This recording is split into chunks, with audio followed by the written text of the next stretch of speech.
नमस्कार। कैसे हैं आप सभी। आशा है कि आप सभी भली भांति अच्छे होंगे।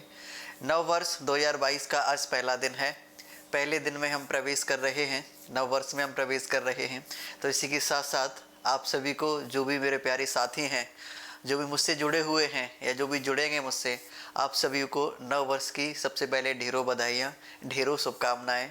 मेरी आशा है और मेरी ये शुभकामनाएँ हैं कि आप इस नए साल में वो सभी मुकाम हासिल करें जो आप सभी ने अपनी अपनी ज़िंदगी में जिन लक्ष्यों को बना रखा है। आपका मुकाम हासिल करना ही हमारी सफलता है, आपकी सफलता ही हमारी सफलता है। बहुत ज़्यादा समय ना लेते हुए मैं बताना चाहूँगा, शुरू करना चाहूँगा आज का जो हमारा टॉपिक है। इससे पहले हम क्लासों में देखते आए हैं कि प्रीवियस ईयर क्वेश्चंस को हम करते हैं। प्रीवियस ईयर पेपर को करना क्यों ज़रूरी है, इसके मैं अनेकों फ़ायदे आपको बता चुका हूँ, कई बार बता चुका हूँ, बहुत क्लासों में मैंने बताए हैं। होता क्या है ना कि आप एक चीज़ मान के चलिए, आपने पूरी साल लड़ाई करी है ना, पूरी साल लड़ाई करी है, पूरी साल जद्दोजहद करी है, और अंत में उसका मर्मज्ञ क्या होना चाहिए, उसका सारांश क्या होना चाहिए, वो अगर आपने नहीं जाना है तो फिर आपकी वो लड़ाई भी या वो जद्दोजहद भी, आपकी पूरी साल की मेहनत बेकार है। ऐसे ही मानकर चलिए कि आपने अगर पूरी साल पढ़ाई करी है, पूरी साल जद्दोजहद करी है, और आपने अगर प्रीवियस ईयर क्वेश्चन नहीं लगाए हैं, आपने ये अंदाज़ा नहीं किया है कि पुराने पेपर कैसे आए हैं, पहले कैसे पूछे, प्रश्न कैसे पूछे गए हैं, तो अगर आपने ये सब नहीं किया है तो वो पूरी साल की मेहनत बेकार है। इसीलिए मैंने इसके अलावा भी मैंने इतने ढेरों अनेकों फ़ायदे बताए हैं आपको प्रीवियस ईयर पेपर करने के, है ना। तो प्रीवियस ईयर से सबसे बड़ा फ़ायदा तो यही होता है कि हमें ये अंदाज़ा होता है कि पेपर कैसे आता है, किस तरह के प्रश्न पूछे जाते हैं, या कौन से टॉपिक से ज़्यादा प्रश्न पूछे जाते हैं, कौन से टॉपिक से कम प्रश्न पूछे जाते हैं। खैर, ये सभी चीज़ें अलग हैं। आज का हमारा मुद्दा है जीन पियाजे और लेव वाइगोत्स्की। एक क्लास इससे पहले हुई है, लेकिन वो हड़बड़ाहट में जल्दी में क्लास हुई है, क्योंकि उस समय हमारे पास ईपीटेट का बहुत बड़ा प्रेशर था। ईपीटेट का प्रेशर था, आप सबको पता है, पिछले 28 नवंबर को पेपर था, तो उस समय बहुत प्रेशर था, चीज़ें जल्दी हमें समेटनी थी। मैं चाह रहा था इस पर कि विस्तृत चर्चा की जाए, एक अच्छे से चर्चा की जाए। तो इसका मर्मज्ञ क्या है, लेव वाइगोत्स्की को पढ़ना क्यों ज़रूरी है, जीन पियाजे को पढ़ना क्यों ज़रूरी है, इनसे आखिर में निकलता क्या है, इनका सारांश क्या है, बाल विकास में इनके क्या क्या महत्व हैं, अधिगम में क्या क्या महत्व हैं जीन पियाजे और वाइगोत्स्की के। तो इन सब में चाह रहा था कि इन सब पर डिटेल से चर्चा हो। तो वही मैं कोशिश करूंगा कि इनके हर पहलुओं को टच करें हम, और उनसे हमें किस तरह के प्रश्न बन सकते हैं हमारे लिए, उन्हें समझने की हम कोशिश करें। ठीक है, चलिए। तो सबसे पहले तो एक चीज़ और मैं कहना चाहूँगा, हम सीडीपी जो बाल विकास या सीडीपी चाइल्ड डेवलपमेंट और पेडागोगी या चाइल्ड डेवलपमेंट साइकोलॉजी हम पढ़ रहे होते हैं, तो किसी एक पर्टिकुलर एग्जाम को टारगेट करके मत पढ़िए। वैसे ये मोरलाइज होता है कि सीटेट के में देखा जाता है कि पेडागोगी ज़्यादा होती है, यूपी-टेट या किसी भी स्टेट टेट में पेडागोगी कम होता है। लेकिन आप ना एक बार के लिए नज़रअंदाज कर दीजिए कि पेडागोगी के सेक्शन कम है, पेडागोगी के सेक्शन ज़्यादा है, क्योंकि आखिरकार जब आप सुपर टेट देंगे तो वहाँ आपका कोई निर्धारित सिलेबस नहीं है। वैसे तो हालांकि वो सिलेबस देते हैं, लेकिन ये प्रवृत्ति रही है, चाहे आप टेट का पेपर उठा के देख लीजिए, चाहे किसी का भी पेपर उठा के देख लीजिए, ये प्रवृत्ति रही है कि सिलेबस से कभी चीज़ें आई नहीं है फिक्स। और सुपर टेट वैसे भी हुआ कितने बार है, 2 बार सुपर टेट हुआ है। आगे ऐसा हो कि जो सिलेबस दे, आप 2020 वाला 19 वाला अगर यूपी टेट पेपर उठा के देखेंगे तो उसमें ईवीएस के नाम पर आपको केमिस्ट्री और बायोलॉजी सबसे ज़्यादा देखने को मिलेगी। उसमें ईवीएस तो है ही नहीं है। पॉलिटी के क्वेश्चंस भरे पड़े हैं उसमें भी इकोनॉमिक्स के क्वेश्चन भरे पड़े हैं। ईवीएस में इकोनॉमिक्स कहाँ से आ गया वाला। तो भैया स्टेट बोर्ड का कोई भी फिक्स या निर्धारित सिलेबस नहीं है, कोई पाठ्यक्रम नहीं है निर्धारित।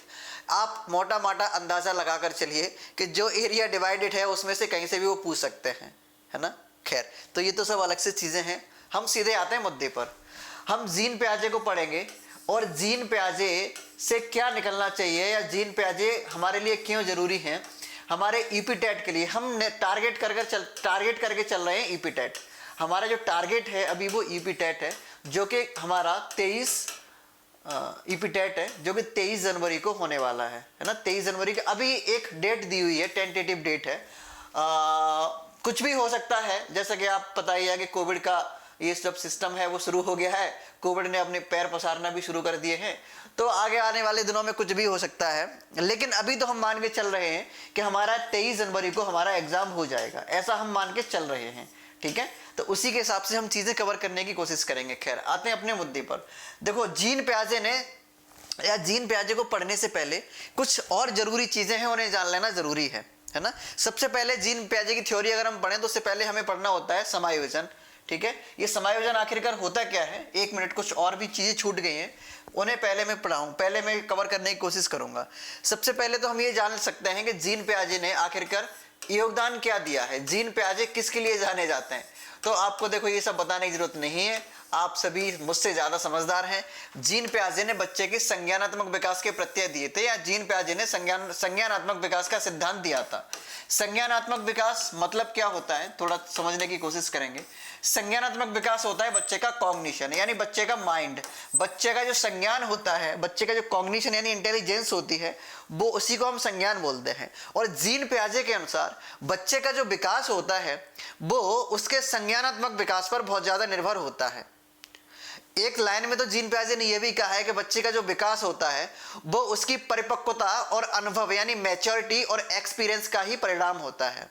मतलब क्या क्या कहने की कोशिश करी है, मैच्योरिटी और एक्सपीरियंस, परिपक्वता और अनुभव जब दोनों मिलते हैं उसी से बच्चा क्या होता है, उसी का परिणाम होता है बच्चे का विकास। यानी जो बच्चा, कल वाला बच्चा जो आज आपको बूढ़ा दिख रहा है, तो वो आज बूढ़ा दिख रहा है तो उसके अंदर जो गुण हैं, जो विशेषताएं हैं, वो कहीं ना कहीं उसके अंदर उसके अनुभव और उसकी परिपक्वता, उसकी मैच्योरिटी से आए हुए हैं। और इन दोनों चीजें किसका परिणाम है, जीन पियाजे के अनुसार मैच्योरिटी और उसका अनुभव यानी एक्सपीरियंस, ये दोनों ही उसके संज्ञान का परिणाम है, उसके संज्ञान से कनेक्ट होती है, सीधी सीधी है। तो जीन पियाजे ने बच्चे के संज्ञान के विकास का सिद्धांत दिया था। उन्होंने बताया था कि बच्चे का जो संज्ञान होता है, कॉग्निशन होता है, वो कितने चरणों में डेवलप होता है। 0 से 2 साल में कौन सी स्टेज होती है, 2 से 7 में, 7 से 11 में, ऐसे करके उन्होंने बताया था कि आगे कौन सी स्टेज चलती जाती है। खैर उन्हें हम कवर करने की कोशिश करेंगे। वो सब जानने से पहले हम थोड़ा समझ लेते हैं चीजों के बारे में। सबसे पहले हम जानते हैं अनुकूलन के बारे में। अनुकूलन भला होता क्या है? देखो, अनुकूलन होता है अपने आप को ढाल लेना, एकोमोडेशन कर लेना। आप सभी को पता है भली भांति, जिसके लिए एक लाइन चलती है, जैसा देश वैसा भेष वाला। खैर मैं इसे दूसरी लैंग्वेज से, दूसरे एग्जांपल से समझाने की कोशिश करता हूँ। देखो एक्चुअली होता क्या है, जब अरेंज मैरिज होती है ना, अरेंज मैरिज, तो उस अरेंज मैरिज में हम दोनों लोग एक दूसरे को नहीं जानते हैं। आप सामने वाले को नहीं जानते हैं, सामने वाला आपको नहीं जानता है। उस केस में होता क्या है, फिर एक दूसरे को समझने की कोशिश करते हैं। जब एक दूसरे को समझने की कोशिश करते हैं, जब वो जो कोशिश करी जाती है उसी को बोलते हैं बैलेंस बनाना। उसी को बोलते हैं बैलेंस बनाना। तो उस बैलेंस को बोलते हैं समायोजन करना, एडजस्टमेंट करना, वो आगे आएगा। लेकिन जब हम एक दूसरे में एडजस्टमेंट कर लेते हैं और ढाल लेते हैं तो उसे हम बोलते हैं अनुकूलन करना।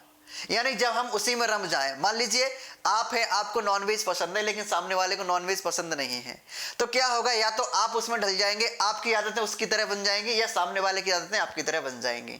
वही जब ये दोनों आदतें मिल जाएंगी और एक नई चीज बनेगी, या मतलब आप एक दूसरे में ढाल लेंगे, एक दूसरे के अकॉर्डिंग चलने लगेंगे, तो वही होगा अनुकूलन। समझ में आया होगा अनुकूलन क्या होता है। जैसे दूसरे एग्जाम्पल से समझिए, होता क्या है कि जो हमारा नॉर्थ पोल और साउथ पोल वाले रीजन रहते हैं ना, ध्रुवीय जिन्हें हम कहते हैं ध्रुव, जो ध्रुव होते हैं, हमारे पोल्स होते हैं अर्थ के, वहां पर क्या होता है, वहां पर सर्दी प्राय ज्यादा पड़ती है। सर्दी ज्यादा क्या पड़ती है वहां पर, तो आप ऐसा मान के चलिए टेम्परेचर माइनस में ही रहता है, बर्फ ही जड़ती रहती है हमेशा। उस केस में होता क्या है, वहां पर जो जानवर रहते हैं, जो उन पोल्स पर, जिन्हें पोलर, एक नाम भी है पोलर बियर, एक जानवर है पोलर बियर, तो पोलर बियर कहां पाया जाएगा, पोल्स में ही पाया जाएगा। अब यहाँ के कुत्ते को ले जाकर वहां पोल पर छोड़ दिया जाए, सरवाइव कर पाएगा? नहीं कर पाएगा। या वहां के पोलर बियर को यहाँ गर्मी वाले चेन्नई में लाके छोड़ दिया जाए, सरवाइव कर पाएगा? नहीं कर पाएगा, बीमार पड़ जाएगा, हो सकता है उसकी मृत्यु भी हो जाए। मतलब क्या, या फिर अगर वो सरवाइव कर ले, धीरे धीरे समायोजन करे, एकोमोडेशन करे, है ना, ये मैं कह रहा हूं सरवाइव नहीं कर पाएगा, ये थोड़ा हो सकता है कहीं ना कहीं गलत। तो एक्चुअली है क्या ना, अगर वो समायोजन करेगा, धीरे धीरे यहाँ पर ढलेगा, और यहाँ से जो वहां जाएगा, यहाँ से जो कुत्ता वहां जाएगा, वो कुत्ता ही नहीं, कोई और भी जानवर हो सकता है, मनुष्य भी हो सकता है, कोई भी हो सकता है। कुत्ता, डॉग का तो मैंने एक एग्जाम्पल ले लिया है। जो यहाँ से वहां जाएगा वो वहां के अकॉर्डिंग ढलेगा। तो जब वहां के अकॉर्डिंग ढल जाएगा तो उसे बोलेंगे अनुकूलन कर लेना। वहां वो अनुकूलन कर लेगा, वहां के अकॉर्डिंग उसकी शारीरिक गतिविधियां हैं या उसका जो शरीर है वो वहां के अनुसार ढल जाएगा। अगर ढल जाएगा तो भैया अनुकूलन कर लेगा, तो सरवाइव कर पाएगा, तो जिंदा रह पाएगा। और अनुकूलन नहीं कर पाएगा तो जिंदा नहीं रह पाएगा। सिंपल सी बात है। ऐसे ही इस अनुकूलन को अगर हम समझने की कोशिश करें ना, तो अगर बच्चे को अच्छी शिक्षा चाहिए, बच्चे को अच्छा अधिगम चाहिए जीन पियाजे के अनुसार, जीन पियाजे के अनुसार अगर बच्चे को अच्छा अधिगम चाहिए, अगर बच्चे को अच्छी, अब देखो ये चीजें हैं तो वैसे अलग से, लेकिन जीन पियाजे इन सबके बारे में क्यों चर्चा करना चाहते हैं, उन सबको जानना भी बहुत जरूरी है ना। जीन पियाजे क्यों बताना चाहते हैं कि अनुकूलन होता क्या है, जीन पियाजे क्यों बताना चाहते हैं कि समायोजन होता क्या है, जीन पियाजे क्यों बताना चाहते हैं कि आत्मसातीकरण होता क्या है, वो तो हमें तो वही जानना है ना कि जीन पियाजे बच्चे के लिए आखिरकार ये चीजों क्यों बताना चाहते हैं। तो बच्चे के जीन पियाजे ये बताना चाहते हैं कि अगर कोई बच्चा समय रहते अनुकूलन कर लेगा किसी स्टेज में, जीन पियाजे की संज्ञानात्मक विकास की जो अवस्थाएं हैं उन अवस्थाओं में किसी भी अवस्था में अवस्था के रहते अपने आप को ढाल लेगा, अनुकूलन कर लेगा, तो अच्छा अधिगम ले पाएगा, तो उसका अधिगम यानी उसकी लर्निंग अच्छी होगी और अच्छा मुकाम पाएगा, यानी उसकी उपलब्धि भी अच्छी हो जाएगी, है ना। अगर वो अनुकूलन नहीं करेगा तो क्या होगा, उपलब्धि यानी उसका अधिगम भी अच्छा नहीं होगा। सिंपल सी बात है। आशा है कि आपको अनुकूलन समझ में आया होगा। ठीक है, चलिए आगे देखो। आगे है आपका के समायोजन क्या होता है, एडजस्टमेंट क्या होता है। एडजस्टमेंट को मैं बता चुका हूं, जब हम तालमेल बिठाते हैं, जब हम बैलेंस बनाते हैं एक दूसरे के साथ, हम उसमें ढलने की कोशिश करते हैं, वो हम में ढलने की कोशिश करता है, तो ये जो प्रक्रिया है, ये जो एडजस्टमेंट है, कहते हैं अरे कहीं ना कहीं तो यार एडजस्ट करना पड़ेगा, देख लो यार थोड़ा बहुत एडजस्ट कर लो। एडजस्ट माने बैलेंस बना लो, तो ये बैलेंस बनाने की जो प्रक्रिया है उसी को बोलते हैं हम समायोजन यानी एडजस्टमेंट। वैसे तो अलग इसे अगर दूसरे हम किताबी भाषा या फिर इसे एक डिफाइन करना चाहें, डेफिनेशन की भाषा में इसे बताना चाहें, तो इसकी डेफिनेशन हम कह सकते हैं कि पूर्व ज्ञान और नए ज्ञान, पूर्व ज्ञान और नए ज्ञान के बीच में जो तालमेल बनता है उसी को बोलते हैं समायोजन। ठीक है, खैर आगे हम पढ़ते हैं विकेंद्रीकरण। विकेंद्रीकरण होता क्या है, देखो समायोजन पर बहुत ज्यादा चर्चा मैं इसलिए नहीं कर रहा हूं क्योंकि मैं आपको समझा चुका हूं, है ना। अगर फिर भी आपको समझ में नहीं आता है तो आपके पास पूरी आजादी है, आप कमेंट करिए। टेलीग्राम ग्रुप आपके पास है, टेलीग्राम ग्रुप पर कभी भी पूछिए। इसके अलावा आप टेलीग्राम पर कभी भी मुझसे डायरेक्ट भी पूछ सकते हैं कुछ भी, कि सर आपने वो वाली बात वहां नहीं बताई थी, सर भाई कुछ भी, दोस्त कुछ भी मानना चाहें आप कभी भी बेझिझक कभी भी पूछिए। मैं हमेशा अवेलेबल रहता हूं अपने सभी साथी मित्रों के साथ, है ना। चलिए खैर, विकेंद्रीकरण क्या होता है, डिसेंट्रलाइजेशन क्या होता है।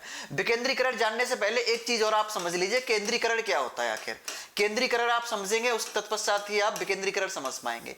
केंद्रीकरण का मतलब होता है चीजें सेंट्रल होना, चीजें सेंट्रल होना यानी एक केंद्र बिंदु पर होना।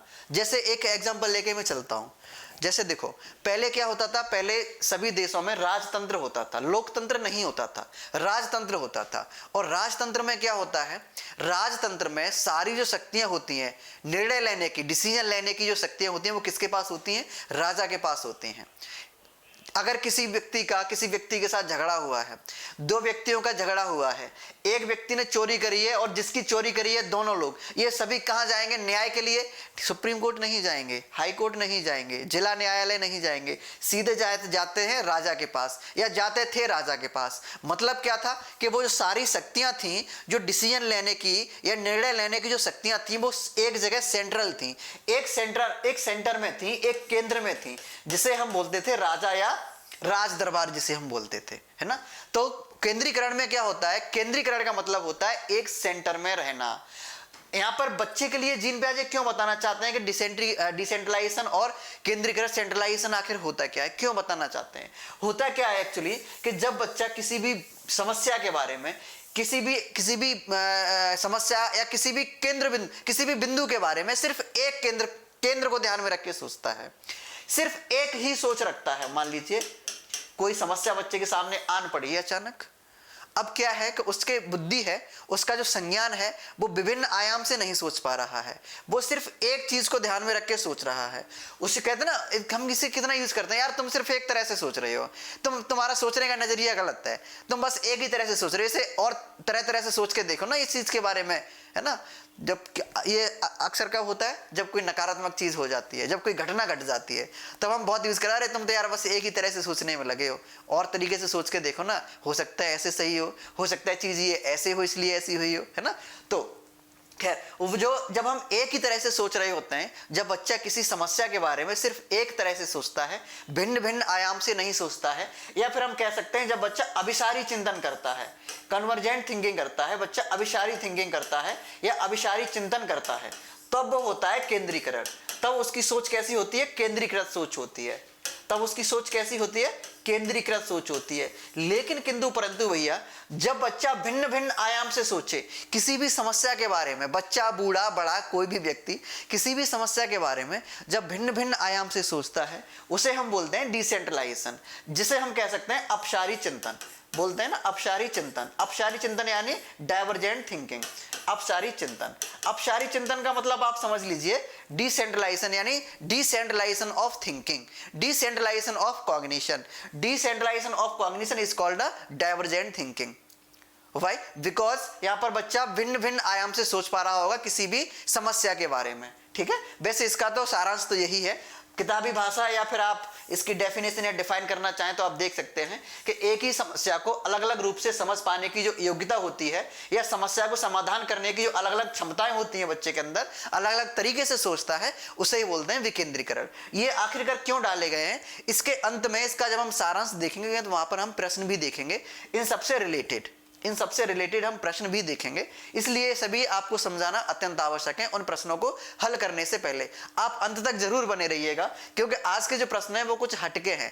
आपको ना किसी किताबों में मिलेंगे, हाँ एग्जाम में जरूर मिलेंगे। वो पुराने पेपरों में आए हुए प्रश्न हैं और सिर्फ एक पेपर से नहीं है, अलग अलग पेपर से मैंने लिए हैं, जीन पियाजे और वाइगोत्स्की के प्रश्न। ठीक है, चलिए बने रहिए, अंत तक जरूर बने रहिएगा। ठीक, चलिए ये चीजें समझे आप। आगे आत्मसातकरण और ये साम्य धारणा ये क्या होती है, इन्हें भी समझने की कोशिश करेंगे। तत्पश्चात हम स्कीमा को समझेंगे और उसके बाद जीन पियाजे की अवस्थाएं, उन पर 2-3 मिनट में चर्चा करके हम निकल लेंगे, क्योंकि हमें पीएचडी नहीं करनी है ना। ठीक है, तो आत्मसातकरण आखिर होता क्या है? इसमें बच्चा अपने पूर्व ज्ञान की सहायता से नया ज्ञान अर्जन करता है। जैसे मान लीजिए बच्चा साइकिल चलाना सीख गया है, और अगर बच्चे को साइकिल चलाना आता है तो उसे मोटरसाइकिल सीखने में बिल्कुल भी कठिनाई नहीं होगी। यानी उसका पूर्व ज्ञान क्या है? साइकिल चलाना। जब साइकिल चलाना सीख गया, जब वो मोटरसाइकिल सीखेगा, बाइक सीखेगा, तो उसे कठिनाई नहीं होगी। मतलब क्या है? वो पूर्व ज्ञान को नए ज्ञान से जोड़ देगा। पूर्व ज्ञान से जब नए ज्ञान को जोड़ेगा, उसे बोलते हैं आत्मसातीकरण या एसिमिलेशन कर लेना। ठीक है, जैसे कि ये एग्जांपल लिखा भी है कि बच्चा साइकिल सीखता है तो उसे बाइक सीखने में मदद मिलती है। मतलब अगर बच्चा साइकिल चलाना सीख भी गया है तो बाइक चलाना सीखने में आसानी होती है। थोड़ा जो कंफ्यूजन वाली चीज है वो है साम्य धारणा या कॉन्सेप्शंस होते क्या है। कॉन्सेप्शंस होते क्या है इसे समझने की कोशिश करेंगे। इसमें होता क्या है कि बच्चा आत्मसात और समायोजन के बीच संतुलन करता है। तो सबसे पहले तो हमें कंफ्यूजन यही होती है कि आत्मसात और समायोजन ये ध्यान में नहीं रहते, हमारे ध्यान से निकल जाते हैं। देखो समायोजन तो हम ध्यान में रख भी सकते हैं कि ये तो एडजस्टमेंट होता है। अब क्या होता है? अब एडजस्टमेंट भी क्या होता है? एडजस्टमेंट होता है संतुलन बनाना, बैलेंस बनाना, है ना। अब सबसे बड़ी समस्या ये है कि आत्मसात कैसे याद रखें। देखो आत्मसात का मतलब क्या है? आत्मसात का मतलब होता है नए ज्ञान को पूर्व ज्ञान को नए ज्ञान से जोड़ना, या नए पूर्व ज्ञान की मदद से नए ज्ञान को पूर्व ज्ञान की मदद से नया ज्ञान अर्जन करना। यही होता है आत्मसातकरण। अब आत्मसातकरण और समायोजन, इन दोनों का जो बैलेंस होता है, इन दोनों का जो संतुलन होता है, वो होता है साम्य धारणा। एक एग्जाम्पल से मैं आपको समझाने की कोशिश करता हूं कि ये साम्य धारणा होती क्या है, ये आखिर साम्य धारणा होती क्या है। ठीक है, कॉन्सेप्शंस ये होते क्या है, एक एग्जाम्पल से मैं समझाने की कोशिश करूंगा, हो सकता है आपके समझ में आ जाए। मान लीजिए कोई बच्चा है और ये पहले अभी पढ़ता है, ये सेकंड क्लास में, या मान लीजिए थर्ड क्लास में है, ये अभी थर्ड क्लास का बच्चा है ये, और अब ये नेक्स्ट ईयर कब आएगा, कौन सी क्लास में आएगा? नेक्स्ट ईयर आएगा ये फोर्थ क्लास में। अभी थर्ड में है और नेक्स्ट ईयर आएगा ये फोर्थ क्लास में, है ना। अब देखो है क्या कि जब ये थर्ड क्लास में बच्चा है तब इसने मान लीजिए मान लीजिए इसे 15 तक के टेबल आते हैं। वैसे आगे तो आते तो ज्यादा तक के भी होंगे, पर मैं मान के चलता हूं 15-15 तक के टेबल आते हैं इसे। अब क्या होगा? अब इसे मल्टीप्लाई अभी तक नहीं आते हैं। खैर थर्ड वाले बच्चे को मल्टीप्लाई आते होंगे, लेकिन मैं मान के चलता हूं कि नहीं आते हैं। ये मल्टीप्लाई अभी नहीं कर पाता है ना। लेकिन जब ये फोर्थ क्लास में जाएगा तो इसका पूर्व ज्ञान इसके पास क्या है कि इसे टेबल आते हैं, इसे जो मल्टीप्लिकेशन के जो टेबल हैं वो इसे आते हैं। लेकिन जब ये फोर्थ क्लास में जाएगा तो इसके लिए पूर्व ज्ञान इसके मल्टीप्लाई वाले टेबल हैं। अब ये जब ऐसे ही ये फोर्थ क्लास में आया, वैसे ही इसके टीचर ने, इसके जो शिक्षक हैं उन्होंने, माँ साहब ने, मैडम ने इसे डंडा से पीट के कूट के इसे ना मल्टीप्लाई करना सिखाना शुरू किए कि चल बेटा मल्टीप्लाई करना सीख। और इसे पहले ही मल्टीप्लाई दे दिया, 15 का मल्टीप्लाई दे दिया कि भैया लल्ला 255 में 15 का मल्टीप्लाई करके मुझे दिखा दे। अब क्या होगा? बच्चा पूर्व ज्ञान यानी एसिमुलेशन, पूर्व ज्ञान यानी आत्मसातकरण, और पूर्व ज्ञान क्या है उसका 15 का टेबल। अब उसका 15 का टेबल आता नहीं आता है। अब क्या करेगा, इस ऑपरेशन को वो करेगा, मना नहीं करेगा, ये नहीं कहेगा नहीं मैडम मैं नहीं कर रहा, नहीं सर मैं नहीं करूंगा। जब ये स्वीकार करेगा बच्चा, कह देगा हाँ ठीक है मैं कर रहा हूं, है ना। अब वो कोशिश भी करेगा कि अगर मुझे थोड़ा बता दिया जाए तो मैं पूरा कर लूंगा, पूरा ऑपरेशन कर दूंगा, मतलब पूरा मल्टीप्लाई कर दूंगा। अब यहां पर जो उसकी हामी है, बच्चे के द्वारा भरी गई हामी है, वही मानकर चलिए वही साम्य धारणा है। मतलब क्या है कि पूर्व ज्ञान यानी 15 का टेबल उसे पहले से आता था, है ना। पूर्व ज्ञान और जो एडजस्टमेंट है, समायोजन है, उसके बीच का संतुलन उसने बना लिया। समायोजन का मतलब तो समझते ही है, यानी नया ज्ञान या नई चीजें जो भी हो उसमें अपने आप को ढालने की कोशिश करना। तो यहां पर जो कोशिश कर रहा है वो वही उसका समायोजन है। ढालने की यानी वो समझने की कोशिश कर रहा है, वो समायोजन कर रहा है। एडजस्टमेंट कर रहा है, मना नहीं कर रहा, नकार नहीं रहा कि नहीं मैडम मैं नहीं करूंगा मल्टीप्लाई। अगर नकार रहा है तो वो समायोजन नहीं कर रहा है, एडजस्टमेंट नहीं कर रहा है। अगर वो नकार नहीं रहा है तो क्या है, वो समायोजन करने की कोशिश कर रहा है। अब समायोजन करने की कोशिश कर रहा है किसके साथ, अपने पूर्व ज्ञान के साथ। पूर्व ज्ञान के साथ समायोजन करने की कोशिश कर रहा है और नया ज्ञान भी अर्जित कर रहा है, नई चीजें सीख रहा है, उसी को बोलते हैं साम्य धारणा। ठीक है, पूरी उम्मीद है, आशा है कि आपको समझ में आया होगा। अगर फिर भी समझ में नहीं आया हो तो आप कमेंट कर सकते हैं मुझे। ठीक है, चलिए, तो ये होता है साम्य धारणा। आगे आते हैं, स्कीमा क्या होता है, स्कीमा की ओर समझने की कोशिश करेंगे, तत्पश्चात हम आगे बढ़ेंगे। थोड़ा मैं क्षमा चाहूंगा, पानी तो सबके लिए जरूरी है, जैसे कि मैं लाइव क्लास में भी लेता रहता हूं। जल ही जीवन है भैया, जल के बिना तो सब बेकार है ना।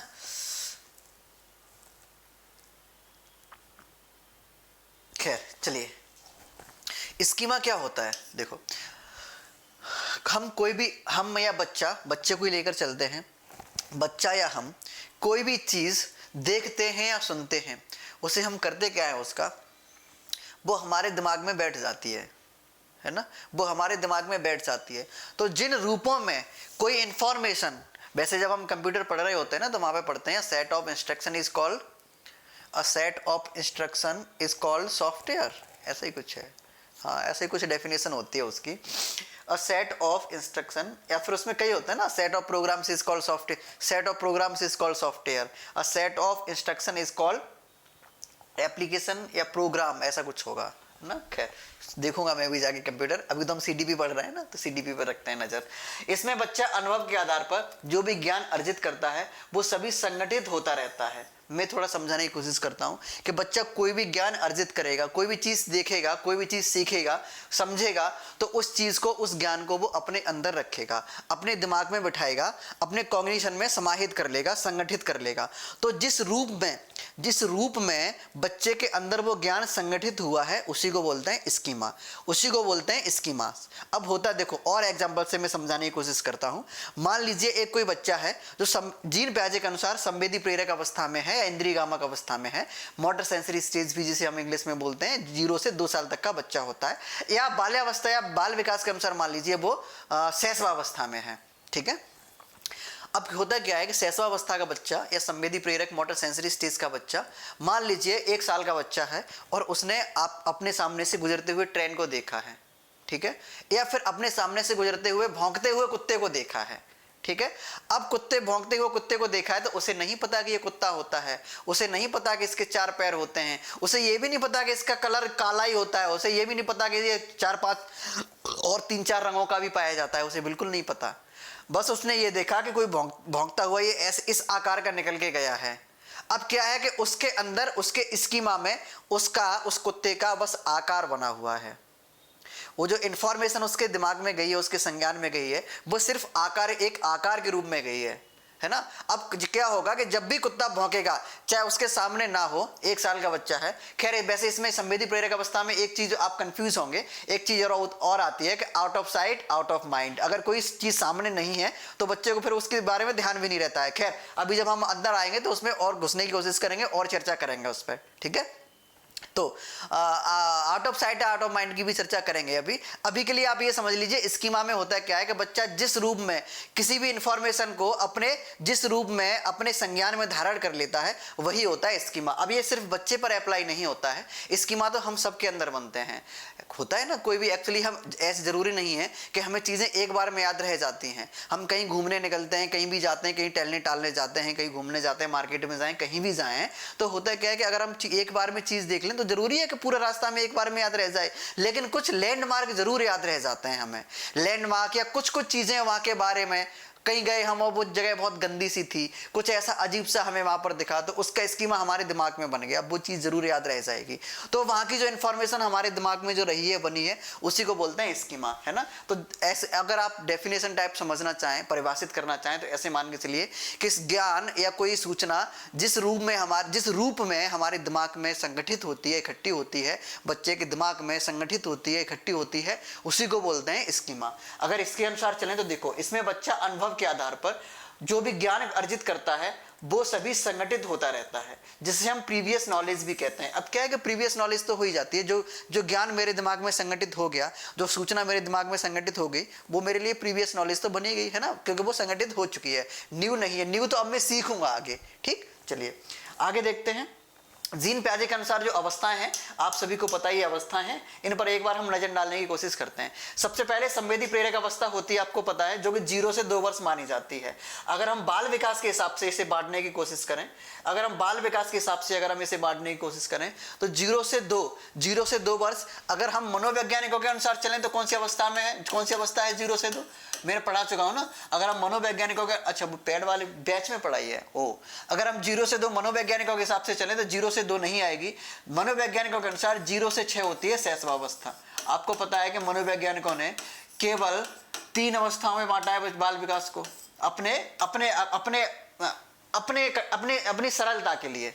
तो मनोवैज्ञानिक कहते हैं कि जो शैशवावस्था होती है वो 0 से 6 साल तक चलती है, लेकिन भारतीय परंपरा के अनुसार 0 से 2 साल शैशवावस्था होती है, 0 से 2 साल की शैशवावस्था होती है। ठीक है, अब बच्चा जब शैशवावस्था में होता है या जीन प्याजे के अनुसार संवेदी प्रेरक अवस्था में होता है तो कौन कौन सी हरकतें करता है, क्या क्या करता है, कौन कौन से गुण उसके अंदर होते हैं। एक बार मैं नाकाम प्रयास करूंगा पेन का कलर चेंज करने का। नाकाम देखो मैं इसलिए बोलता हूं क्योंकि एक बार में बदलता नहीं है। पेन का कलर और लेना चाहिए क्या, कोशिश करनी है, आजमा लेना चाहिए। ये भी ठीक आ रहा होगा, हाँ ये भी ठीक ही है। कोई और भी बदल के देखते हैं आज। ये सही है ना, ये भी ठीक है, ये भी ठीक है। संवेदी प्रेरक अवस्था है इंद्रियगामक या मोटर सेंसरी स्टेज। इसमें होता है क्या है, सबसे पहले तो बच्चे के अंदर ऑब्जेक्ट परमानेंस, जो कि अभी मैं चर्चा कर चुका हूं, आउट ऑफ साइट या आउट ऑफ माइंड। मतलब क्या है कि अगर बच्चे के सामने कोई चीज है, जैसे मान लीजिए बच्चे के सामने अगर खिलौना रख दिया, ऐसे बच्चे के सामने खिलौना रख दिया तो बच्चा उसकी तरफ आकर्षित होगा, ऐसे आएगा, चाहे घुटनों के बल चल चल के आए। वो दिख रहा है आपको, अब दिख रहा होगा। ऐसे अगर खिलौना रखा है तो बच्चा चाहे घुटनों के बल चल चल के आए, लेकिन उसे लेने की कोशिश करेगा। और जैसे ही आप उठा के पीछे कर देंगे, अगर उसकी नजर पड़ गई है, अगर नजर पड़ गई है कि आपने उठा के पीछे किया है तो उसका ध्यान रहेगा। अगर नजर नहीं पड़ी कि आपने पीछे कैसे कर दिया, जादू से कर दिया, तो वो ये बिल्कुल तार्किक चिंतन नहीं करेगा कि चाचा ने जादू दिखा दिया मुझे और जादू से पीछे कर दिया है। ये निकाल रहे जादू से पीछे कर दिया है, पीछे कर दिया है, पीछे दिखाला और निकालो निकालो निकालो, ये करेगा वो? अच्छा नहीं करेगा। संवेदी प्रेरक अवस्था यही होती है। और out of sight out of mind यही होता है कि अगर उसके सामने कोई ऑब्जेक्ट है तो उस पर उसका ध्यान है, अगर सामने ऑब्जेक्ट नहीं है तो उसका बिल्कुल भी ध्यान नहीं है उस पर, है ना, कोई तार्किक चिंतन नहीं करता है बच्चा। तो ये तो होता है आपका ऑब्जेक्ट परमानेंस। दूसरा इमिटेशन, आपको पता है नकल भी करता है। इमिटेशन नकल कितना कैसे करता है, अगर आप बच्चे के सामने सीटी बजाएंगे तो वो भी सीटी बजाने की कोशिश करेगा, है ना। लर्न बाय सेंस ऑर्गन, और बच्चा किससे सीखेगा, जो भी उसके सेंस ऑर्गन है। और सेंस ऑर्गन आपको पता है हमारी बॉडी में 5 होते हैं। किससे सीखता है? सेंस ऑर्गन, यानी इंद्रियों से सीखने की कोशिश क्या, इंद्रियों से ही सीखता है। जिसका एक एग्जांपल लेके चलता हूं। मान लीजिए एक 2 महीने का बच्चा है या 1 महीने का बच्चा है। अब उसे अपनी मम्मी का चेहरा तो याद है नहीं है कि मेरी मम्मी के कान बड़े हैं या मेरी मम्मी की ये मेरी मम्मी का ये नाक बड़ी है, ऐसा तो है नहीं है। उससे पहचान लेगा ये मेरी मम्मी का चेहरा है। अब 1 महीने का बच्चा है, 10 दिन का बच्चा है, कैसे पहचानेगा? लेकिन आपने देखा होगा कि अगर 1 महीने का बच्चा अगर वो रो रहा है और जैसी मम्मी की गोद में आएगा चुप हो जाएगा। क्यों? माँ की गोद में आती चुप क्यों हो जाता है? क्योंकि उस सेंस ऑर्गन से वो आभास कर लेता है। किससे सीखता है? उसके संज्ञान में चीजें कैसे पहुंची, सिग्नल कैसे पहुंचा? सेंस ऑर्गन से। और सेंस ऑर्गन क्या है आपको पता है, हमारी त्वचा भी एक सेंस ऑर्गन होती है, स्किन भी एक सेंस ऑर्गन होती है, आपको पता है ना। तो सेंस ऑर्गन यानी स्किन से, जैसी उसकी स्किन उसकी माँ की स्किन से टच होगी, वो तुरंत आवाज कर लेगा कि ये मेरी माँ है, इसलिए वो चुप हो जाता है। बाकी वो चेहरा देख के नहीं पहचान लेता है कि ये मेरी मम्मी का चेहरा है, ऐसा नहीं होता। किससे सीखता है? मतलब सीधा सीधा मोटा मोटा कहने का तात्पर्य यह है कि इसमें बच्चा सेंस ऑर्गन से सीखता है, कोशिश नहीं करता है, सीखता है पूरा। या जो भी क्रियाएं करेगा, जो भी उसका व्यवहार होगा, पूरा डिपेंड होगा उसके सेंस ऑर्गन पर, इंद्रियों पर डिपेंड होगा उसका। ठीक है, समझ में आया? चलो अगली अवस्था पर आते हैं। बहुत ज़्यादा इसमें नहीं रुकेंगे, क्योंकि देखो पढ़ने को तो किताबों में आपको बहुत कुछ मिल जाएगा। अगर आप इस पर PhD करना चाहें तो बहुत कुछ पढ़ लें, लेकिन हमें तो बस वो देखना है कि हमारे काम क्या क्या है, हमें बस चीज़ें समझनी है, समझ लीजिए बस, और क्या है ना। पूर्व संक्रियात्मक अवस्था, ये क्या होती है? पूर्व संक्रियात्मक अवस्था, देखो इसे ना सुविधा के लिए दो भागों में बांट दिया गया है। एक 2 से 4, वैसे तो ये 2 से 7 होती है, क्योंकि 0 से 2 तक होती है इंद्रिय गामक, और 2 से 7 होती है पूर्व यानी प्री ऑपरेशनल स्टेज। ऑपरेशन का मतलब आप समझते हैं, संक्रियाएं करना। तो संक्रियाएं यानी पूर्ण रूप से या मूर्त संक्रियाएं करने से पहले की जो अवस्था है, मूर्त संक्रियाएं यानी पूर्ण रूप से संक्रिया करने की जो अवस्था है, उससे पहले की जो अवस्था है, उसे पूर्व या प्री ऑपरेशनल स्टेज कहते हैं। इसे दो भागों में हम बांट लेते हैं। वैसे तो आप एक इकट्ठा भी पढ़ सकते हैं, एक साथ भी पढ़ सकते हैं इसे। 2 से 4 वर्ष में बच्चा क्या करता है? इस अवस्था में बच्चा तार्किक चिंतन नहीं करता है। ठीक है, अतार्किक चिंतन करता है, तार्किक चिंतन नहीं करता। तार्किक चिंतन क्या होता है ये जानने की कोशिश करेंगे हम। तार्किक चिंतन देखो, जैसे अगर बच्चे ने गली में एक काले कुत्ते को देखा है तो वह पहचान गया, पर जब उसने सफेद कुत्ते को देखा तो वह नहीं पहचान पाता है ना। वैसे तो एग्जाम्पल ये लिखा हुआ है, पर मैं फिर भी बताने की कोशिश करूंगा। वैसे तो एग्जाम्पल ये लिखा हुआ है, पर मैं फिर भी बताने की कोशिश करूंगा। और 1 मिनट, श्योर हूं भैया, बैक आने के लिए श्योर हूं।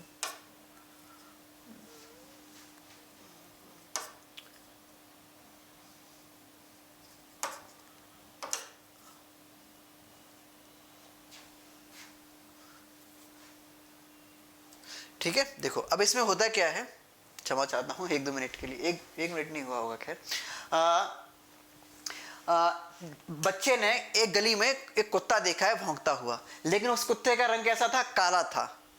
और वही काला कुत्ते की जगह अगर सफेद कुत्ता उसके सामने आ जाए तो वो नहीं पहचान पाएगा। यही है तार्किक चिंतन। या तार्किक चिंतन को दूसरी और चीज से समझिए, इसमें अतार्किक चिंतन करता है, तार्किक नहीं करता। जैसे मैंने मान लिया वही वाला जादू वाली चीज है ना। जैसे देखा होगा आपने कि बच्चा किसी चीज के लिए रो रहा होता है, पीछे पड़ जाता है, तो हम क्या करते हैं, उसे ऐसे उठा के और ऐसे फेंक देते हैं, है ना। ऐसे उठा के और ऐसे फेंक देते हैं, कहते हैं ले गया, कौवा ले गया, या कुछ भी बोल देते हैं उससे। तो मतलब क्या है, वो तार्किक, वो सच में नहीं समझ पाया, वो ये तार्किक चिंतन कर ही नहीं पाया कि सच में कौवा ले भी गया होगा इस चीज को, या सच में फेंका गया। ऐसे कर देते ना, ऐसे फेंक देते हैं बस ऐसे। फिर वो क्या करता है, वो सामने, वो अगर ढूंढने की कोशिश करेगा अभी तो सामने जाएगा कि फेंका, इधर फेंका होगा। वो ये नहीं देखेगा पीछे है या फेंका है तो कुछ आगे गया है। उसे नहीं पता कि आपके अंदर ये चालाकी भी है। मतलब उसने तर्क नहीं कर पाया, तार्किक चिंतन नहीं कर पाया। ठीक है, ये बस इतनी सी बात है। इसमें बच्चा प्रश्न भी ज्यादा पूछता है, इस अवस्था में बच्चा प्रश्न ज्यादा पूछेगा। ठीक है, 4 से 7 में क्या होता है, बच्चों का विकेंद्रीकरण, बच्चों में विकेंद्रीकरण, पलटन और संरक्षण का भी कोई ज्ञान नहीं होता है। विकेंद्रीकरण मैंने बता दिया, समझा दिया आपको। विकेंद्रीकरण का मतलब होता है कि चीजों को भिन्न भिन्न आयामों से सोचना या देखना, उसका बिल्कुल उसे ज्ञान नहीं होता है। पलटन या पलटावी गुण भी विकसित नहीं होते हैं। पलटावी गुण जैसे ऐसे लिखा आता है, पलटावी गुण विकसित नहीं होते हैं, विकसित नहीं होते हैं। कौन सी अवस्था में? पूर्व संक्रियात्मक अवस्था में पलटावी गुण विकसित नहीं होते हैं। अब ये पलटावी गुण आखिरकार होते क्या है? पलटावी गुण का मतलब होता है, मान लीजिए बच्चे को अगर हमने ये बताया है कि लल्ला बेटा अगर हम 3 का मल्टीप्लाई 5 में करें तो हमें आंसर 15 मिलता है। अगर हमने अब वो करेगा क्या, 3 का अगर उसने टेबल याद किया है तो बस वो इतना ही कर पाएगा कि 3 का मल्टीप्लाई 5 में करूं तो 15 मिलेगा। अगर उससे हम ये कहते हैं कि 5 का मल्टीप्लाई 3 में करके दिखाओ, अगर उसे 5 का टेबल नहीं आता होगा तो क्या करेगा, वो मल्टीप्लाई नहीं कर पाएगा, क्योंकि उसे ये नहीं पता है कि 3 5 जा भी 15 होता है। यही होता है पलटा भी गुण। दूसरा एग्जाम्पल और लेकर चलते हैं। मान लीजिए जब बचपन में होते, बच्चा छोटा होता है तो बच्चे को चाय बहुत पसंद होती है। आजकल कंपनियों वाले भी बहुत चालाक हैं, ये बॉर्नवीटा और ये सब ये तमाम चीजें चल रही है। करते क्या है कि उसका फ्लेवर भी कैसा होता है, अगर उसे दूध में डालेंगे तो कैसा कैसा दिखेगा, वो भी चाय जैसा बन जाता है। अगर उसे हम दूध में डालेंगे तो चाय बना देता है वो। अब बच्चे क्या होते हैं, बच्चों को चाय, दूध तो बच्चे को पसंद होता ही नहीं है। अब बच्चा दूध नहीं मांगता है, बच्चा चाय मांगता है। चाय तो ज्यादा पिएगा वो, चाय पीता तो दूध है अल्टीमेटली, लेकिन वो मांगता चाय है। तो अब होता क्या है कि उसे पागल बनाने के लिए बॉर्नवीटा डाल के दे देती हैं मम्मियाँ। अब मम्मियाँ भी कम चालाक थोड़े ना है। अब बॉर्नवीटा डालेगा, वो चाय बनेगी, चाय जैसा दिखेगा उसका फ्लेवर। अब जब चाय जैसा फ्लेवर दिखेगा, अब उसके अंदर पलटा भी गुण, मतलब उसके अंदर ये बिल्कुल भी विकेंद्रीकरण नहीं हुआ है कि ये मुझे पागल बनाया गया है। यहाँ पर उसके दिमाग में आता है कि मुझे पागल बनाया गया है, यहाँ पर नहीं आता। तो ये है विकेंद्रीकरण। पलटा भी, ये पलटाने और संरक्षण किया होता है। जैसे क्या होता है कि उसी चाय को, अगर वो पहले से उसका बना हुआ है कि इस कप में चाय पीता था वो, अब इस कप में इतना बड़ा सा कप था, उसमें चाय पीता था। अब क्या है कि आज वो कप कैसे टूट गया, या फिर क्या हुआ कि जैसे मम्मी ने उसमें चाय करी ना, तो अब उसमें से टपकने लगी चाय। मतलब क्या है कि वो कहीं टूटा है, फूटा है, कुछ भी है। अब क्या है कि जब उसे अगर दूसरे मम्मी ने देखा, रही तो फूटा हुआ है, और दूसरे उसमें बर्तन में डाला, अब वो बर्तन है उसका साइज छोटा। जब बर्तन का साइज छोटा है तो क्या होगा, अब बच्चा रोएगा। उसे नहीं पता कि दूध तो उतना ही, उसे नहीं पता कि चाय उतनी ही है, लेकिन वो रोएगा। वो क्यों रोएगा, क्योंकि उसके अंदर पलटा भी गुण है। वो नहीं समझ पाएगा, वो चीज क्वांटिटी तो उतनी ही है, बस आकार बदल गया है, वो नहीं समझ पाया। तो यही होता है पलटन या संरक्षण। तो इसका कोई ज्ञान नहीं होता है, ठीक है। विकेंद्रीकरण और पलटन एक ही चीज होती है मोरलाइज। एग्जाम्पल से आप कंफ्यूज मत होना कि एग्जाम्पल में कुछ और लिखा हुआ है। मूर्त संक्रियात्मक अवस्था क्या होता है, इसे भी हम थोड़ा जानने की कोशिश करते हैं। मूर्त संक्रियात्मक अवस्था होता क्या है। ये 7 से 11 वर्ष की होती है, जिसे हम कॉन्क्रीट स्टेज बोलते हैं। मूर्त यानी जिसका कोई रूप हो। अब इसमें बच्चा ऑपरेशन करेगा, या बच्चा उन सब के बारे में भी चिंतन करने लगेगा, उन सब के बारे में भी चिंतन करने लगेगा, चिंतन करेगा। किन के बारे में, मूर्त चीजों के बारे में, मूर्त चीजों के बारे में भी चिंतन करेगा, ठीक है। मूर्त चीजों के बारे में भी चिंतन करेगा। अब मूर्त चीजें जैसे जिनका कोई आकार हो, जिन्हें छू के महसूस कर सकें, जिन्हें देख सकें, वो होती है मूर्त चीजें, ठीक है। बस इतना सा है। उसके अलावा इसमें होता क्या है, पलटाभी गुण भी विकसित हो जाते हैं। इस अवस्था में पलटाभी गुण भी विकसित हो जाते हैं। तार्किक चिंतन भी करना शुरू कर देता है, लेकिन अमूर्त चिंतन नहीं करता है। अमूर्त चिंतन क्या होता है, अमूर्त चिंतन वो होते हैं जो दिखाई ना देते हों, जो दिखाई ना दें, जो चीजें हमें दिखाई नहीं देती हैं, जो चीजें हमें दिखाई नहीं देती हैं वही होती है अमूर्त चिंतन। जैसे मान लीजिए जितने भी हमारे संवेग हैं, है ना, या जितने भी हमारे जो एब्स्ट्रैक्ट नाउन होती है ना, भाववाचक संज्ञा, जो भी अगर हम संज्ञा के हिसाब से बांटने की कोशिश करें तो जो भाववाचक संज्ञा होती है ना, भाववाचक संज्ञा एब्स्ट्रैक्ट नाउन, वो दिखाई कहाँ देते हैं, वो दिखाई तो नहीं देते हैं ना, वो सभी अमूर्त हम कह सकते हैं। तो वो सभी चीजें होती हैं अमूर्त, ठीक है। तो लेकिन होता क्या है, बच्चा इसमें पलटाभी गुण भी विकसित हो जाएंगे, तार्किक चिंतन भी करेगा, लेकिन अमूर्त चिंतन नहीं करेगा इस अवस्था में, ठीक है। बस इतनी सी कहानी है इस चीज की, ठीक है। बाकी अगले देखो, अब क्या होगा कि अब आएगा औपचारिक संक्रियात्मक अवस्था, जो कि 11 से 15 भी मानी जाएगी। इसमें सारी पीछे वाली सारी चीजें तो करेगा ही करेगा, लेकिन इस अवस्था में एक चीज और करने लगेगा, जो कि है अमूर्त चिंतन। और अमूर्त चिंतन यानी जो भी भाववाचक हैं, जो भी भाव हैं, जो भी भाव होते हैं, उन सबके बारे में। भाव जैसे सहानुभूति हुआ, सिंपैथी, सहानुभूति हुआ जिसे हम सिंपैथी बोलते हैं।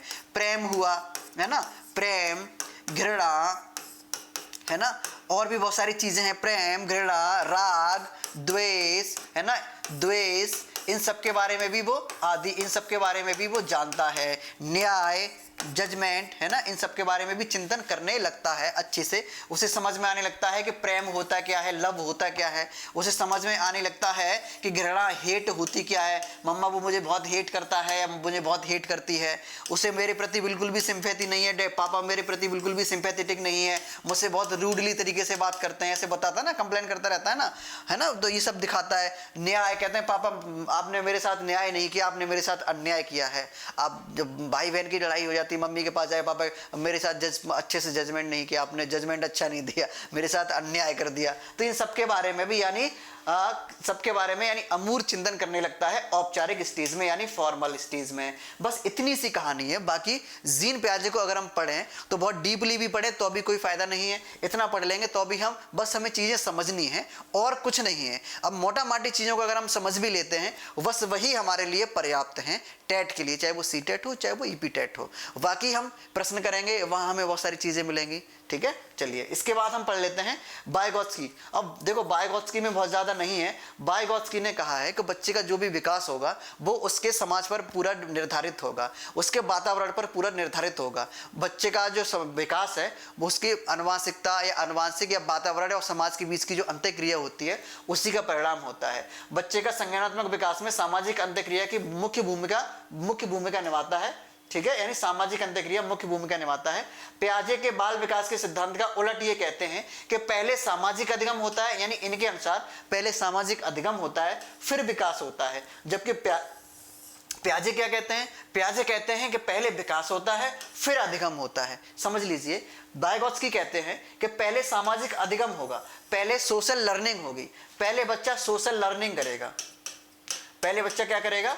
सोशल लर्निंग करेगा, उसके बाद विकास करेगा। यानी पहले समाज से सीखेगा, पहले समाज से सीखेगा तत्पश्चात वो विकास करेगा। लेकिन जीन प्याजे क्या कहते हैं? जीन प्याजे कहते हैं कि पहले वो सीखेगा, पहले वो विकास करेगा और उस विकास के साथ साथ चीजें सीखेगा, वो विकास के साथ साथ सीखेगा। ये कहते हैं जीन प्याजे। ठीक है, लेकिन वाइगोत्स्की जीन प्याजे हम पहले पढ़ चुके, अभी अंतर समझ रहे हैं हम कि अंतर क्या है दोनों में। ठीक, दोनों की थियरी में। अब वाइगोत्स्की ने ZPD zone of proximal development की भी एक थियरी दी है। ये क्या होता है ये मैं समझाने की कोशिश करता हूँ। वैसे तो ये होता है कि जो चीज़ें बच्चे को नहीं आती हैं या जो चीज़ें बच्चे को आती हैं और जो चीज़ें नहीं आती हैं उन दोनों के बीच का जो अंतर होता है उसे ही बोलते हैं जोन ऑफ प्रॉक्सिमल डेवलपमेंट। या एक जोन मतलब एक एरिया, एक फील्ड, एक जगह, है ना। तो जोन ऑफ प्रॉक्सिमल डेवलपमेंट होता क्या है कि मान लीजिए एक कोई बच्चा ये है ना, उसे यहाँ पर कुछ नहीं आता है और यहाँ पहुँचना है, यानी ये चीज़ जाननी है। तो ये जो बीच है, ये जो अंतर है, यही है ZPD, zone of proximal development. ठीक है, अब होता क्या है कि अगर बच्चे को थोड़ी मदद करी जाए, अब मैं बताने की कोशिश करता हूं कि पाड़ या ढांचा होता क्या है। आपने पढ़ा है ना, बहुत क्वेश्चन भी आता है कि पाड़ और ढांचा क्या होता है आखिरकार। अगर बच्चे को थोड़ी मदद करी जाए और उस मदद से वो सीखे कुछ, मदद करते करते मदद करी जाए और उस मदद से वो सीखे, मदद से सीखे, तो वही जो मदद करना है, उसकी जो हेल्प करना है या जो सिखाना है वही है स्कैफोल्डिंग। अब स्कैफोल्डिंग क्यों बोलते हैं इसे? देखो, स्कैफोल्डिंग का मतलब ये भी होता है पाड़ या ढांचा, मतलब एक सीढ़ी नुमा। अब ये सीढ़ी नुमा का मतलब क्या है, क्यों बोला गया है स्कैफोल्डिंग? अब देखो इसलिए बोला गया है क्योंकि अब ये नहीं है कि इसे जो हम बच्चे को मदद कर रहे हैं कि मान लीजिए बच्चे को हमें टेबल सिखाना है ना। अब ये नहीं है कि जितना एफर्ट हमने टेबल सिखाने के लिए आज किया है उतना ही एफर्ट हम कल करेंगे। आज ज्यादा करेंगे, कल कम करेंगे, परसों उससे कम करेंगे, अगले दिन उससे कम करेंगे। इसी को तो हम मदद बोलेंगे। तो जो मदद करी जाती है और वो स्कैफोल्डिंग में मदद करी जाती है ना, एक डिसेंडिंग ऑर्डर में मदद करी जाती है कि आज बहुत ज्यादा करी, फिर कल कम, परसों कम, परसों कम, अगले कल अगला। जैसे बच्चा साइकिल चलाना सीख रहा है तो पहले पूरी पकड़ लेते हैं उसकी साइकिल, फिर जब वो धीरे धीरे सब सीख जाता है तो फिर क्या, फिर पूरा थोड़ा ना दौड़ते हैं उसके पकड़े। शुरुआत में थोड़ा पकड़ते हैं, जैसे आगे बढ़ेगा छोड़ देते हैं, फिर वो आगे चलाना सीख जाता है। तो वही होता है आपका पाड़ या ढांचा, जिसे हम स्कैफोल्डिंग भी कहते हैं। ठीक है, तो अब देखो ये दो टॉपिक थे, जीन प्याजे और लेव वाइगोत्स्की। जीन प्याजे और वाइगोत्स्की, प्याजे और वाइगोत्स्की। अगर आपको ये वीडियो पसंद आई हो, अगर आपको चीज़ें अच्छी लगी हो, अगर चीज़ें समझ आई हो, तो आप लाइक तो करेंगे ही करेंगे। और मेरी गुजारिश ये भी है कि आप वीडियो को शेयर भी करें। और अगर आपने सफलता चैनल सब्सक्राइब नहीं किया है तो आप वो भी कर लें, जिससे कि आपको नई नई चीज़ें मिलती रहेंगी। सफलता ऐप डाउनलोड कर लें, जिससे कि आपको नोट्स, पीडीएफ, ई बुक्स, बहुत सारी चीज़ें मिलती हैं वहाँ पर। इस वीडियो के डिस्क्रिप्शन में टेलीग्राम ग्रुप है, उस टेलीग्राम ग्रुप को ज्वाइन करेंगे तो वहाँ पर आपको क्लास से रिलेटेड, डेली होने वाली लाइव क्लास से भी रिलेटेड बहुत सारी चीज़ें आपको मिल जाएंगी। ठीक है, आज के लिए हम इतना ही रखेंगे, इस वीडियो में इतना ही रखेंगे।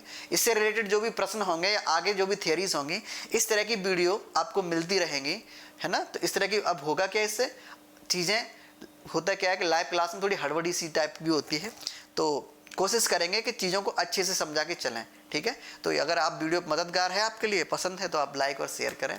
ख्याल अपना ज़रूर रखें, बीमारियां फैल रही हैं, ओमिक्रॉन, डेमिक्रॉन, पता नहीं तमाम तरह की चीज़ें आ रही हैं, तो बचाव आप ज़रूर रखें।